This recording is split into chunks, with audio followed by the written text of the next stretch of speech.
كانوا ماشيين عادي جدا بالعربية، ومرة واحدة لقى نفسهم في الكمين. فالظابط بص للعربية وقال لك كل اللي في العربية لازم ينزل. فطبعا اللي احنا شفناه غير عادي وغير متوقع، لان العدد اللي في العربية برضو ما يشيلوش اتوبيس كامل متكامل. العربية الصغيرة دي شايلة كل العدد اللي انتوا شايفينه ده ازاي؟ ده لسه اصبر، ده الشنطة فيها بلاوي متلتلة. اتفرج ان الظابط ده هيطلع ايه كمان من الشنطة. عمال يطلع كل الناس اللي قاعدة في الكنبة اللي ورا، وراح يحيه للشنطة. قال لك طالما بقى العربية كده يبقى الشنطة فيها بلاوي متلتلة.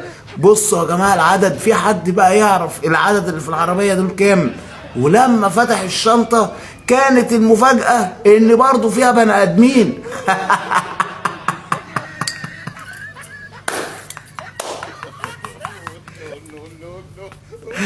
العدد ده كله ازاي في شنطة العربية وفي العربية نفسها؟